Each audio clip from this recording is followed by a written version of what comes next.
36 pies.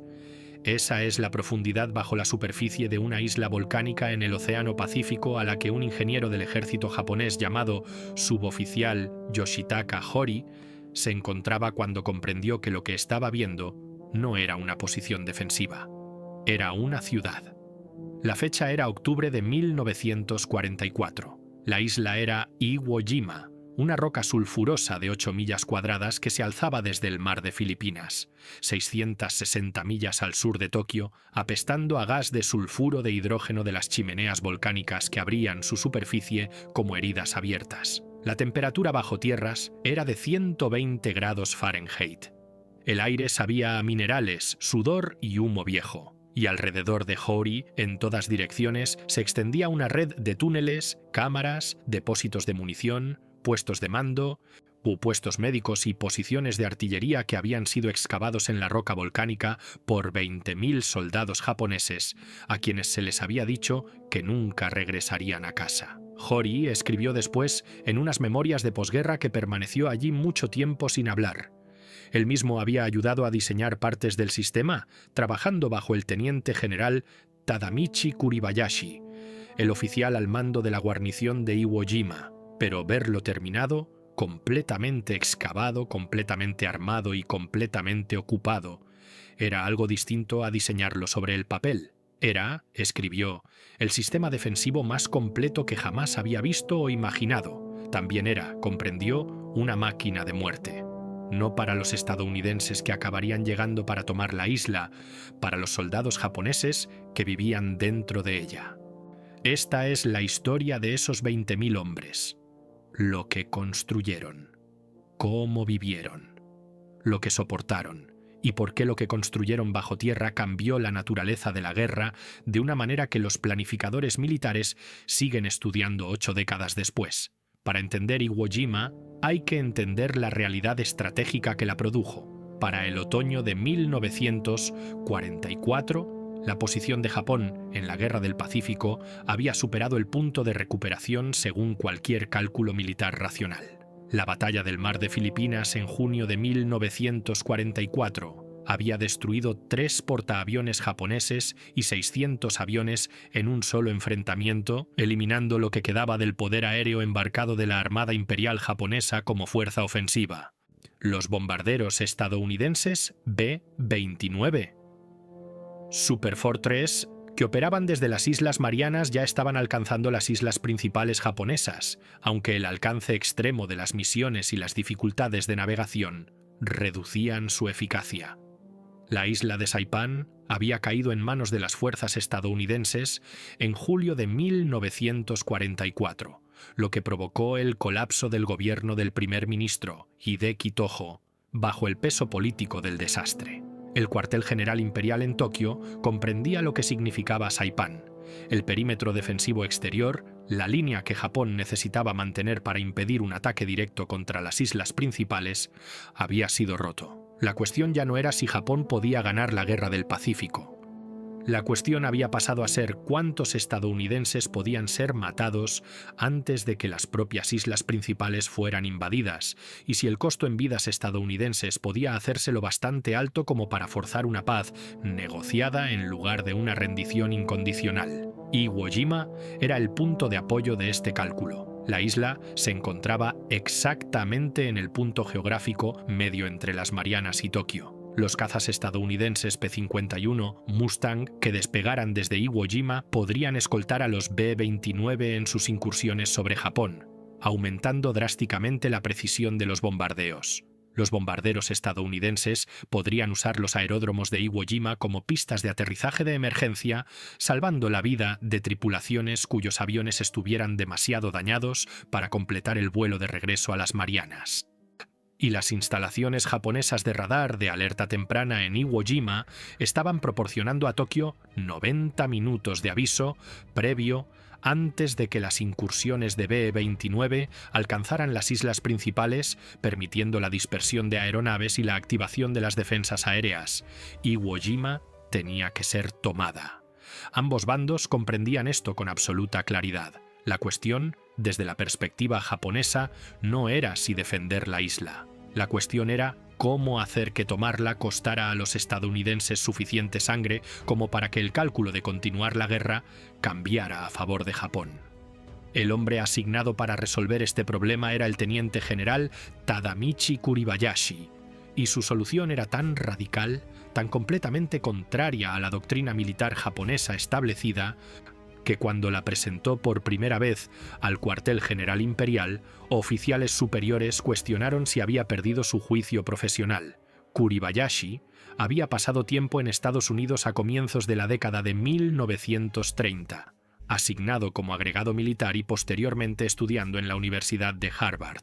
Hablaba inglés, había recorrido el corazón industrial estadounidense, visitado fábricas, observado al país producir. De esa experiencia había salido con una evaluación lúcida que la mayoría de los planificadores militares japoneses se negaban a aceptar. La capacidad industrial de Estados Unidos era efectivamente ilimitada en la escala de esta guerra. Japón no podía superarlos en construcción. Japón no podía superarlos en armamento. Japón no podía resistirlos más tiempo en un intercambio convencional de fuego y acero. Lo que Japón sí podía hacer, creía Kuribayashi, era hacer que el costo de cada isla fuera tan catastrófico en bajas estadounidenses que la voluntad política de continuar la guerra se erosionara más rápido que la capacidad de Japón para resistir. Su plan para Iwo Jima se basaba en un solo principio que invertía todo lo que el ejército japonés había practicado desde el comienzo de la Guerra del Pacífico. No habría defensa de playa, no habría carga banzai, no habría una gloriosa última resistencia a la orilla del agua, con soldados japoneses muriendo en oleadas visibles mientras enfrentaban los cañones estadounidenses. Ese enfoque, repetido de isla en isla a lo largo del Pacífico, había producido imágenes de combate que los periódicos estadounidenses publicaban como prueba de una victoria inevitable, y no había producido nada a cambio excepto soldados japoneses muertos y tiempo consumido. El enfoque de Kuribayashi sería enteramente subterráneo. Los estadounidenses desembarcarían en la playa. Se enfrentarían a una resistencia mínima. Avanzarían hacia el interior, y entonces la isla intentaría matarlos desde abajo. La tarea de ingeniería que requería este plan era descomunal. Iwo Jima es una formación volcánica, y su roca, aunque lo suficientemente blanda como para ser excavada a mano en algunas zonas, varía enormemente en densidad y estructura. En la parte norte de la isla, alrededor de la meseta rocosa llamada Motoyama, el basalto volcánico es extremadamente duro. En la parte sur, alrededor del monte Suribachi, la roca es más blanda y porosa. Pero el gas de sulfuro de hidrógeno que se filtra por las chimeneas volcánicas hace peligrosa la excavación. Las temperaturas en las cámaras subterráneas, cerca de Suribachi, superaban regularmente los 130 grados Fahrenheit. Los hombres que trabajaban en esos túneles vestían ropa mínima, sudaban continuamente y solo podían trabajar en turnos cortos antes de que el calor los incapacitara. La construcción comenzó en serio en la primavera de 1944 y continuó sin interrupción hasta los desembarcos estadounidenses en febrero de 1945. Kuribayashi tenía aproximadamente 21.000 efectivos militares en la isla, procedentes de la 109ª División, la Segunda Brigada Mixta y varias unidades de artillería, navales y de apoyo adscritas. Además, la población civil de preguerra de la isla había sido evacuada, y varios miles de trabajadores coreanos reclutados por la fuerza en el cuerpo laboral del ejército imperial japonés participaron en la excavación. Las herramientas disponibles eran primitivas según los estándares de ingeniería: martillos neumáticos, picos, palas y equipo accionado a mano para la mayor parte del trabajo. La roca volcánica en algunas zonas podía excavarse a un ritmo de aproximadamente 3 pies por hora por un equipo experimentado. En las zonas de basalto más duro, el avance se reducía a menos de 1 pie por hora. No había máquinas excavadoras motorizadas ni equipos de perforación mecánica capaces de manejar la complejidad geológica del subsuelo de la isla. Lo que los japoneses tenían en cambio era mano de obra y tiempo, y usaron ambos con una eficiencia que los ingenieros militares modernos estudian con admiración no disimulada. La red de túneles terminada, según documentaron ingenieros y oficiales de inteligencia estadounidenses después de la batalla, comprendía aproximadamente 11 millas de túneles a distintas profundidades, conectando más de 1.500 habitaciones y cámaras de distintos tamaños y funciones. Los túneles arteriales principales fueron construidos conforme a especificaciones precisas: 6 pies de ancho, 5 pies de alto, con entradas reforzadas y puertas de explosión de acero y hormigón, diseñadas para resistir la explosión del fuego naval de cañones de 16 pulgadas. Los túneles secundarios eran más estrechos, diseñados para el movimiento de infantería más que de artillería. Algunas secciones de la red se extendían a profundidades de 75 pies bajo la superficie, muy por debajo de la capacidad de penetración de cualquier bomba estadounidense en el arsenal de 1945. La filosofía de diseño detrás de la red de túneles no era simplemente crear refugio, era crear un campo de batalla tridimensional que invirtiera toda ventaja que los estadounidenses poseían. La superioridad de fuego estadounidense en el Pacífico era esencialmente absoluta en la superficie. El fuego naval disponible para el bombardeo de Iwo Jima era enorme, incluidas las acorazadas Nevada, Idaho, Tennessee, Texas, New York y Arkansas, junto con múltiples cruceros y destructores capaces de disparar miles de proyectiles de gran calibre contra cualquier objetivo identificado. La superioridad aérea estadounidense sobre Iwo Jima en febrero de 1945 era completa. Ningún avión japonés disputaría los desembarcos. Los bombarderos B-24 habían estado atacando la isla durante 74 días consecutivos antes del desembarco, el bombardeo previo a una invasión más largo de cualquier isla del Pacífico. Bajo tierra, nada de eso importaba. Un proyectil naval de 16 pulgadas impactando la superficie de Iwo Jima en una zona sobre una red de túneles enterrada a 40 pies de profundidad producía una tremenda explosión que reorganizaba el suelo volcánico en la superficie y dejaba un cráter de 15 pies de ancho. Debajo de ese cráter, 40 pies de roca volcánica absorbían la onda expansiva con total eficacia. Los hombres en el túnel sentían un temblor. Nada más. Este era el núcleo del cálculo de Kuribayashi. Estaba construyendo un fuerte al que el poder de fuego estadounidense literalmente no podía tocar, y lo estaba construyendo en un lugar al que las fuerzas estadounidenses no tenían más opción que llegar y sacarlo a mano. La construcción tuvo un efecto secundario que Kuribayashi había calculado, pero que, aún así, superó sus expectativas cuando ocurrió realmente. El bombardeo aéreo y naval previo a la invasión durante 74 días, que los planificadores estadounidenses creían que estaba reduciendo las defensas de Iwo Jima a escombros. En realidad, no estaba haciendo casi nada a las posiciones defensivas reales. Los búnkeres y emplazamientos de artillería en la superficie resultaron dañados. Los aeródromos quedaron repetidamente llenos de cráteres. Las pocas estructuras que habían existido sobre tierra fueron destruidas. Pero las 11 millas de túneles, las 1.500 salas, los 20.000 soldados que vivían en ellas, los depósitos de munición abastecidos con millones de proyectiles y las 361 piezas de artillería, 65 morteros, 33 cañones navales y 94 cañones antiaéreos colocados para disparar desde bocas de túnel y emplazamientos endurecidos, apenas arañados por el fuego naval, esperaban en perfecta preservación el día en que los estadounidenses bajaran de sus lanchas de desembarco. La inteligencia naval estadounidense estimó antes del desembarco que el bombardeo previo a la invasión había reducido la capacidad defensiva japonesa en un 40%. La cifra real estaba más cerca de cero, los túneles habían cumplido su función antes de que un solo marine pisara la playa. La vida dentro de esos túneles para los hombres que los construyeron y luego los habitaron era una clase particular de infierno que los veteranos estadounidenses que más tarde entraron en ellos describieron con una consistencia que sugiere que trasciende las limitaciones del testimonio individual. Lo primero era el calor. Incluso en febrero, el mes del desembarco estadounidense, la temperatura en las cámaras de túneles próximas a la actividad volcánica en el sur de la isla nunca bajaba de 90 grados Fahrenheit y con frecuencia superaba los 110. En los meses de verano, cuando la construcción estaba en su punto máximo, los grupos de trabajo en las secciones más profundas, cerca de Suribachi, operaban a temperaturas que causaban agotamiento por calor en 30 minutos de esfuerzo físico sostenido. Los registros de construcción de Kuribayashi, recuperados después de la batalla, registran múltiples casos de soldados que murieron por agotamiento por calor durante la excavación de los túneles. Los registros oficiales enumeran 17 muertes confirmadas por calor y complicaciones relacionadas durante la fase de construcción. Hori, que tuvo acceso a relatos no oficiales de oficiales de unidad, creía que la cifra real era mayor, más cercana a 40. Lo segundo era el azufre.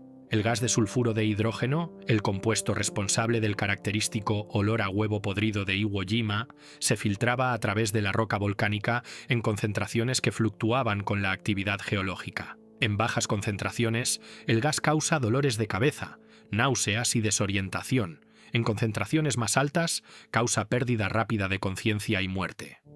Los ingenieros de los túneles no tenían equipo de monitoreo de gas.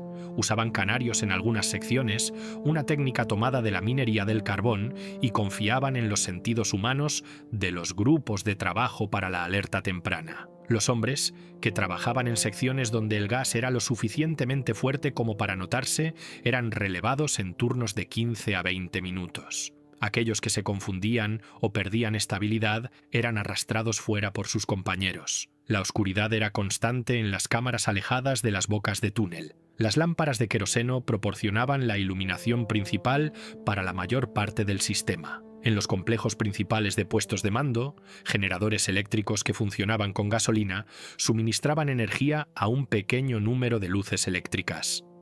La conservación del combustible era una preocupación operativa crítica desde los primeros días de la ocupación. Cada galón de gasolina quemado para iluminación era un galón no disponible para alimentar maquinaria, equipo de comunicaciones o generadores de emergencia. El cálculo de conservación significaba que la mayor parte de la red de túneles estaba iluminada solo por la luz naranja vacilante de lámparas de queroseno, que a su vez eran un problema en espacios cerrados por el oxígeno que consumían. Los sistemas de ventilación estaban entre los elementos técnicamente más sofisticados de toda la construcción. Sin un flujo de aire adecuado, la combinación de 20.000 hombres respirando, lámparas de queroseno ardiendo y gases volcánicos filtrándose habría hecho inhabitable la mayor parte del sistema de túneles en cuestión de días.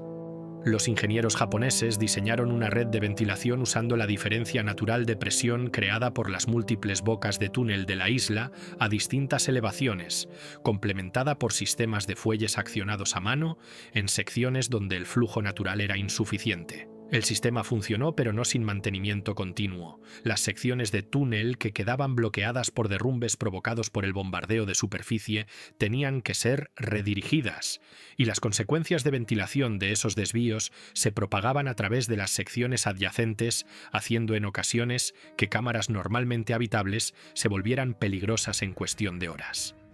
El agua se racionaba con una precisión que los analistas estadounidenses encontraron notable cuando estudiaron los registros de suministro recuperados después de la batalla. Cada soldado recibía 1,5 litros de agua al día para beber y cocinar. No se asignaba agua para lavarse.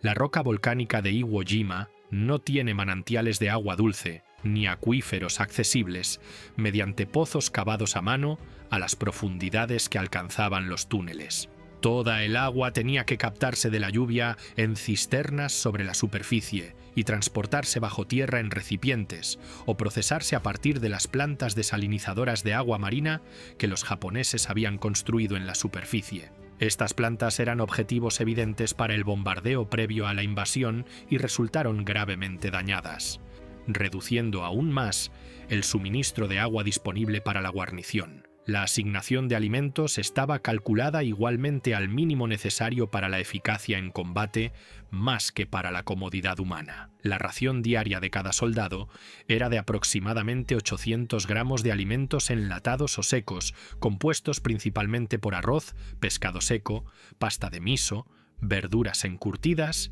y galletas duras. Esta asignación calórica, de aproximadamente 2.000 calorías al día, era adecuada para hombres que no estuvieran realizando actividad física intensa. Para hombres dedicados a la construcción de túneles cargando roca excavada a lo largo de distancias de cientos de metros con un calor de 110 grados, era insuficiente. Los trabajadores de construcción recibían raciones suplementarias cuando estaban disponibles, pero los registros de suministro indican que incluso con suplementos, los hombres que realizaban el trabajo de excavación más pesado estaban perdiendo peso corporal a un ritmo constante durante todo el periodo de construcción. Kuribayashi lo sabía.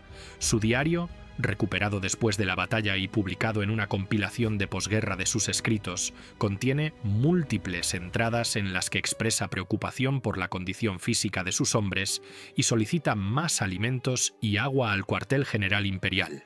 Las solicitudes fueron rechazadas o ignoradas.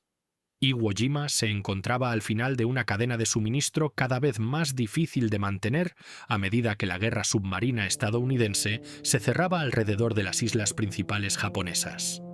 Los barcos de suministro que intentaban llegar a Iwo Jima desde el territorio continental japonés lo hacían con enorme riesgo. Varios fueron hundidos en tránsito durante el periodo de construcción. Para noviembre de 1944, la guarnición operaba con racionamiento total y esencialmente sin esperanza de un reabastecimiento significativo, una vez que el cordón naval estadounidense se estableciera alrededor de la isla. Los hombres que Kuribayashi comandaba comprendían su situación con una claridad que él había fomentado deliberadamente. Se negó a darles ilusiones reconfortantes sobre sus perspectivas. En lugar de eso, entregó a cada soldado de la guarnición una orden personal impresa en tarjetas y distribuida individualmente a cada hombre. La orden se titulaba Votos de batalla valiente y contenía 6 directivas que capturaban toda la filosofía de la defensa de Iwo Jima. Defenderemos esta isla con todas nuestras fuerzas. Nos lanzaremos contra los tanques enemigos, aferrando nuestros explosivos y los destruiremos. Nos infiltraremos en medio del enemigo y los aniquilaremos. Cada uno de nuestros disparos debe matar a muchos del enemigo. No moriremos hasta haber matado a 10 del enemigo. Mientras nuestros cuerpos permanezcan, seguiremos hostigando al enemigo y drenando su sangre. Esto no era retórica diseñada para inspirar heroísmo desesperado. Era un documento táctico. La directiva de matar a 10 enemigos antes de morir era un cálculo matemático incrustado en una filosofía de combate. Si 20.000 soldados japoneses mataban cada uno a 10 estadounidenses antes de morir, la fuerza de desembarco estadounidense sufriría 200.000 bajas. Ese número, que nunca se alcanzó, era sin embargo el objetivo que Kuribayashi fijó para su guarnición. No victoria, no supervivencia, no defensa, desgaste. Hacer que los estadounidenses pagaran tanto por esta isla que toda la campaña del Pacífico se volviera demasiado costosa para continuar. La red de túneles era el mecanismo mediante el cual debía entregarse ese desgaste. En la mañana del 19 de febrero de 1945 comenzó el desembarco estadounidense. El quinto cuerpo anfibio, compuesto principalmente por las tercera, cuarta y quinta divisiones de marines, puso aproximadamente 30.000 marines en la playa durante el primer día de operaciones. La preparación naval y aérea que precedió al desembarco fue la más intensa jamás dirigida contra cualquier objetivo en el teatro del Pacífico.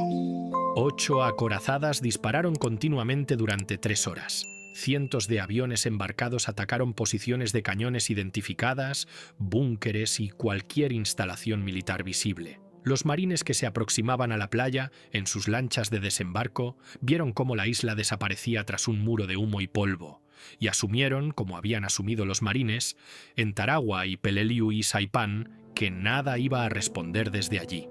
Se equivocaban. El desembarco inicial en la playa fue recibido con casi ninguna resistencia. Los marines desembarcaron, comenzaron a avanzar hacia el interior y encontraron Iwo Jima inquietantemente silenciosa. Durante aproximadamente 45 minutos, la playa estuvo casi en silencio. Los marines que habían sobrevivido a desembarcos anteriores en el Pacífico describieron la ausencia de fuego como más aterradora que el propio fuego. Sabían por experiencia lo que significaba el silencio en una playa defendida por japoneses. Algo se acercaba. Lo que llegó, cuando Kuribayashi decidió que sus hombres habían permitido desembarcar a suficientes tropas como para justificar la apertura de fuego, fue el fuego defensivo más concentrado en la historia de la guerra insular del Pacífico. Desde más de 700 posiciones de artillería, emplazamientos de cañones, búnkeres de ametralladoras y bocas de túnel, toda la guarnición japonesa abrió fuego simultáneamente sobre una playa abarrotada de marines, vehículos de desembarco y el equipo de 3 divisiones completas. La playa se convirtió, en palabras de un marine superviviente, o en algo parecido, a estar dentro de una explosión.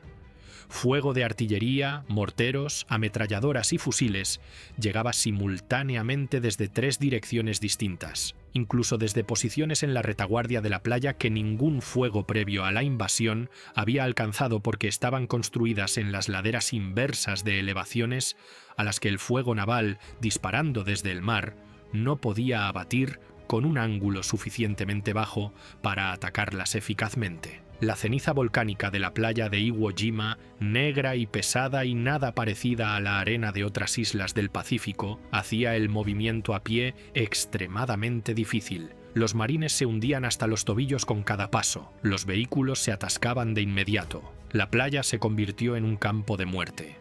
En las primeras horas del desembarco, las bajas de los marines estaban aumentando a un ritmo que los comandantes estadounidenses no habían experimentado desde los peores días en Guadalcanal en 1942.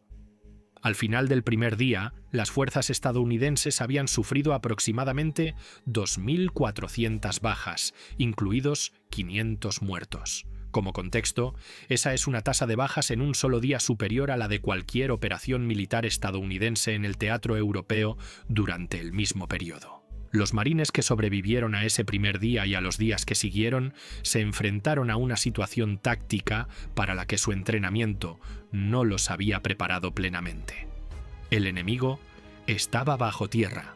Los soldados japoneses emergían de bocas de túnel ocultas detrás de las posiciones de los marines, combatían a corta distancia y desaparecían de nuevo bajo tierra antes de que los marines pudieran responder eficazmente. El fuego de artillería solicitado sobre posiciones japonesas identificadas destruía la posición de superficie y no mataba a nadie porque los soldados se habían retirado a la red de túneles antes de que llegaran los proyectiles. Una unidad de marines que despejaba un búnker completaba el despeje. Seguía adelante y encontraba soldados japoneses emergiendo del mismo búnker a través de una entrada de túnel que no habían encontrado. Posiciones declaradas seguras generaban fuego desde posiciones previamente no identificadas a 100 metros de distancia en cuestión de horas. El Cuerpo de Marines de los Estados Unidos está justamente considerado como una de las fuerzas de infantería de asalto más capaces de la historia militar moderna. Los marines que desembarcaron en Iwo Jima no se enfrentaban a un oponente que hubiera fracasado en adaptarse, se enfrentaban a un oponente que se había adaptado tan completamente a la manera estadounidense de hacer la guerra que las tácticas convencionales de asalto de los marines, diseñadas para aprovechar la superioridad de fuego estadounidense, no estaban produciendo los resultados esperados. Las medallas de honor concedidas durante la campaña de Iwo Jima cuentan la historia de una manera particular y precisa. Se concedieron 27 medallas de honor por acciones en Iwo Jima, la mayor cantidad para cualquier batalla individual en la historia militar estadounidense. De esas 27, 14 fueron concedidas póstumamente. Las circunstancias descritas en los registros de citación comparten un patrón recurrente. Una y otra vez, marines murieron o destruyeron posiciones enemigas, colocándose directamente en la trayectoria del fuego para proteger a compañeros que habían quedado expuestos por fuego procedente de posiciones que no habían existido, o que no habían estado disparando momentos antes. La red subterránea de túneles estaba produciendo exactamente la situación táctica que Kuribayashi había diseñado para producir. Los marines estaban siendo abatidos por fuego procedente de posiciones que no podían identificar, fijar ni suprimir de manera fiable en la secuencia normal de fuego y movimiento. La respuesta que los comandantes de marines desarrollaron a lo largo de los 36 días de batalla fue brutal y simple porque no había solución elegante disponible. Encuentras la boca del túnel, matas a todos los que están cerca. Empujas a alguien dentro con un lanzallamas o una carga explosiva o ambas cosas, y luego pasas a la siguiente. Los operadores de lanzallamas de los marines que llevaron a cabo este trabajo actuaron en condiciones que merecen documentación específica porque a menudo se los reduce, en los relatos históricos, a una sola imagen aterradora que despoja el contexto operativo. El lanzallamas portátil M2-2, utilizado por las unidades de infantería de marines, en Iwo Jima, pesaba 68 libras cuando estaba completamente cargado de combustible y propulsor. El operador cargaba ese peso además de su arma personal, munición y equipo de combate, sumando aproximadamente 100 libras de carga en un terreno volcánico donde moverse ya era agotador. El alcance efectivo del ME-2-2 era de aproximadamente 20 metros. Para usarlo contra una boca de túnel o la entrada de un búnker, el operador tenía que acercarse a esa distancia mientras la posición todavía era capaz de devolver el fuego. Los operadores de lanzallamas eran objetivos específicos de los defensores japoneses, que comprendían su importancia. La tasa de bajas entre los operadores de lanzallamas en Iwo Jima estuvo entre las más altas de cualquier especialidad individual en la batalla. Los lanzallamas, montados en tanques, específicamente la variante M4A3 R3, equipada con un cañón lanzallamas Navy MK, uno que podía proyectar combustible en llamas hasta una distancia de aproximadamente 40 metros, eran algo más seguros para los operadores, pero creaban sus propias complicaciones tácticas. El terreno volcánico del interior de Iwo Jima, con sus crestas, barrancos y afloramientos de roca dura, impedía con frecuencia que los tanques llegaran a las posiciones donde los lanzallamas eran más necesarios. Los soldados japoneses con minas magnéticas y cargas de demolición apuntaban específicamente a los tanques, y el terreno volcánico confinado hacía a los tanques vulnerables a ataques a corta distancia de maneras que no se daban en campo abierto. Lo que estaban haciendo los marines día tras día a lo largo de los 36 días de la batalla era desmantelar manualmente 11 millas de túneles, encontrando cada una de sus aproximadamente 1.500 salidas y destruyéndolas una por una. No había un método más rápido disponible.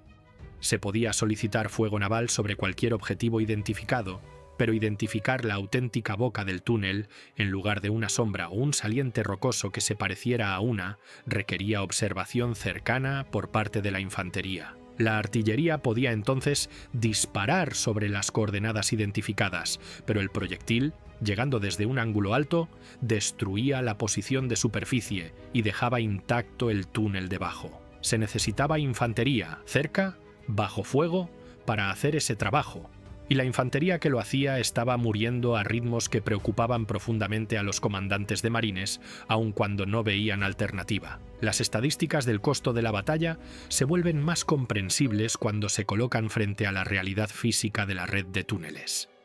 36 días de operaciones de combate. Aproximadamente 6.800 marines muertos en acción. Aproximadamente 19.000 heridos. Aproximadamente una baja de marine por cada 2 pies de túnel penetrado. Esos números no son metafóricos. Representan seres humanos reales, marines individuales, de unidades específicas cuyos nombres están registrados en los informes posteriores a la acción y en las citaciones de la medalla de honor y en las listas de bajas que las familias recibieron en telegramas durante febrero y marzo de 1945. Dentro de la red de túneles, a medida que la batalla progresaba sobre ellos, la situación de la guarnición japonesa se deterioraba con una inevitabilidad mecánica que Kuribayashi había anticipado y documentado en sus órdenes operativas. Había planeado que la red de túneles sostuviera a la guarnición durante 60 días después del desembarco estadounidense. Había calculado en consecuencia las asignaciones de alimentos, agua y munición. Para el día 20, la parte norte de la isla, donde se concentraban las secciones más profundas y elaboradas de la red de túneles, estaba efectivamente rodeada. El avance de los marines había cortado la isla, aislando a las unidades del sur y contrayendo progresivamente el perímetro alrededor de la meseta norte. Las comunicaciones entre secciones de túnel se volvieron cada vez más problemáticas a medida que avanzaba la batalla. El cable telefónico de campaña tendido a través de los túneles era cortado por las explosiones de bombas aéreas y proyectiles navales que penetraban lo suficientemente profundo como para derrumbar secciones de túneles secundarios, seccionando las líneas. La comunicación por radio era poco fiable bajo tierra porque la roca volcánica atenuaba severamente la intensidad de la señal. Se utilizaron mensajeros corredores para mantener el contacto entre puestos de mando, pero los corredores tenían que atravesar secciones de túnel cada vez más expuestas a derrumbes por el fuego de superficie, y las rutas por encima del suelo entre posiciones se habían vuelto imposibles para el movimiento individual a la luz del día, ya que los marines estadounidenses establecieron puestos de observación y posiciones de francotiradores que cubrían todo acceso visible. El propio Kuribayashi trasladó su puesto de mando 3 veces durante la batalla a medida que las fuerzas estadounidenses se acercaban a cada posición sucesiva. El puesto de mando final, documentado por oficiales de inteligencia estadounidenses después de la batalla, era una cámara aproximadamente 30 pies bajo la superficie en la zona de la meseta norte, a la que se llegaba a través de una entrada de túnel tan bien oculta que los marines que pasaron a menos de 20 pies de ella en múltiples ocasiones nunca la identificaron hasta que la batalla estaba prácticamente terminada. Hori, escribiendo años después sobre la condición de la guarnición mientras la batalla entraba en sus últimas semanas, describió un mundo que se había vuelto casi completamente separado de la superficie. Los soldados habían estado bajo tierra durante días o semanas sin ver la luz natural. Dormían por turnos en el suelo de los túneles, envueltos en cualquier ropa disponible, porque la diferencia de temperatura entre el calor volcánico de los túneles profundos y el aire nocturno de la superficie era lo suficientemente severa como para provocar hipotermia inmediata en los hombres que subían a la superficie por la noche. Comían raciones frías calentadas en cocinas de queroseno cuando el combustible lo permitía. Atendían a sus heridos en cámaras de túnel con los suministros médicos que quedaban, que al final de la batalla se habían reducido a vendajes de campaña y sustitutos improvisados. Escuchaban los sonidos de la batalla sobre ellos como un retumbar geológico constante, interrumpido por los sonidos más cercanos de explosiones que les llegaban como ondas de choque a través de la roca. La condición psicológica de hombres que vivían en esas circunstancias, viendo contraerse su perímetro defensivo día a día, sabiendo que no llegaría ningún relevo y que la muerte era el único desenlace posible, ha sido documentada a través de un puñado de relatos de un número muy reducido de soldados japoneses que sobrevivieron a la batalla como prisioneros. El soldado raso Shoichi Abe, capturado el 5 de marzo de 1945, dio un informe de interrogatorio que fue desclasificado décadas después. Describió la guarnición de túneles en los últimos días como un lugar donde el tiempo había dejado de tener significado. Los hombres dejaron de contar los días. Medían el tiempo por la munición que iba disminuyendo. Cuando se gastaba la última de un calibre en particular, algo cambiaba en el sentido de posición de la guarnición. El silencio de los morteros era peor que cualquier explosión. Significaba que el final estaba más cerca. El costo para la guarnición japonesa fue casi total. De aproximadamente 21.000 efectivos militares japoneses presentes en Iwo Jima cuando comenzó la batalla, aproximadamente 18.844 murieron en combate. Murieron por heridas o murieron en las cargas Banzai finales y en los intentos individuales de infiltración que Kuribayashi autorizó a medida que la red de túneles se volvía insostenible. Solo 1.083 soldados japoneses sobrevivieron para convertirse en prisioneros de guerra, la mayoría de ellos capturados, heridos o incapacitados. Varios cientos de soldados japoneses permanecieron vivos en secciones aisladas de la red de túneles durante meses después de que la batalla fuera declarada terminada, sin saber que la lucha había concluido o, en algunos casos documentados, sabiendo que había concluido pero no dispuestos a rendirse. Los 2 últimos supervivientes conocidos emergieron de la red de túneles en enero de 1949, casi 4 años después de que terminara la batalla. El propio Kuribayashi murió en los últimos días de la batalla. Las circunstancias exactas de su muerte siguen siendo inciertas. Los registros estadounidenses indican que su última transmisión de radio al cuartel general imperial fue enviada el 17 de marzo de 1945. 3 días antes de que la isla fuera oficialmente declarada asegurada. En esa transmisión informó que la guarnición se había reducido a sus posiciones finales y que la resistencia organizada no podría continuar mucho más tiempo. Expresó su pesar por no haber logrado más para el emperador y pidió que sus oficiales subalternos y hombres fueran reconocidos por sus esfuerzos. Fue ascendido póstumamente a general pleno por decreto imperial. El suboficial Hori sobrevivió a la batalla porque había sido enviado a Chichijima antes del desembarco estadounidense para coordinar asuntos logísticos. Pasó la batalla escuchando por radio informes de la caída de la isla desde 150 millas de distancia. Sus memorias de posguerra, publicadas en Japón en 1965, son uno de los relatos más detallados sobre la construcción de la red de túneles y la vida y la muerte de la guarnición. Visitó Iwo Jima después de la guerra, cuando la isla se abrió brevemente a los veteranos japoneses para ceremonias. Caminó por las secciones de túnel que permanecían accesibles. Dijo después que no podía reconciliar el silencio de los túneles en tiempo de paz con los sonidos que sabía que los habían llenado. La roca, escribió, debería haber sido más ruidosa. La evaluación estadounidense de lo que habían encontrado en Iwo Jima, llevada a cabo en las semanas y meses posteriores a la batalla, cambió la dirección de la planificación militar estadounidense de maneras que todavía son visibles hoy. La estimación previa a la invasión de la fuerza de la guarnición japonesa había sido de aproximadamente 13.000 hombres. La cifra real era 21.000. La estimación previa a la invasión de la extensión de la red de túneles había sido de aproximadamente 5 millas de túneles construidos. La cifra real era 11 millas. La estimación previa a la invasión de la efectividad del bombardeo contra defensas fijas era una degradación del 40% en la capacidad defensiva japonesa. La cifra real estaba cerca de cero contra las posiciones endurecidas. 3 evaluaciones separadas de posbatalla llevadas a cabo por el Cuerpo de Marines, el Ejército y equipos conjuntos de inteligencia alcanzaron conclusiones coincidentes que resultaban incómodas para un estamento militar estadounidense acostumbrado a asumir que la superioridad de fuego era determinante.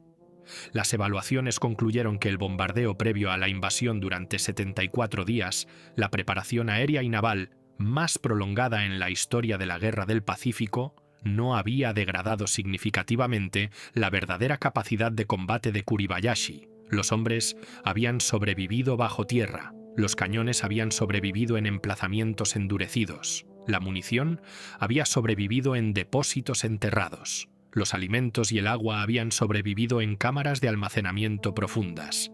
Los defensores de la isla no estaban ni suprimidos ni desmoralizados. Estaban esperando. La evaluación realizada por la Quinta División de Marines, que sufrió la tasa de bajas más alta de cualquier división estadounidense en la batalla, abordó directamente la cuestión de si el desenlace podría haber sido diferente con tácticas o preparación distintas. Su conclusión fue contundente: no existía ningún método disponible para reducir la capacidad defensiva de la red de túneles a un costo aceptable desde el exterior. La red tenía que ser penetrada y despejada a corta distancia por la infantería.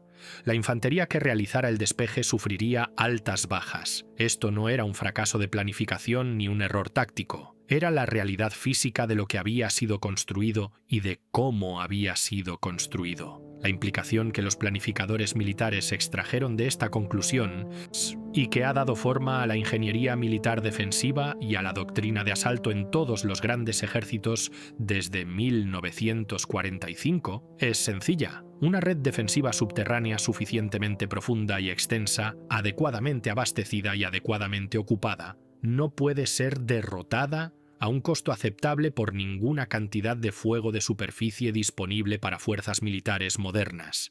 Solo puede ser derrotada por infantería que entre físicamente en ella y destruya a sus ocupantes en combate cercano. La defensa de posiciones preparadas bajo tierra impone al atacante costos que no pueden reducirse mediante tecnología. Solo pueden reducirse con tiempo, números y la disposición a pagarlos en vidas. Este principio se ha aplicado y redescubierto en prácticamente todos los grandes conflictos desde la Segunda Guerra Mundial.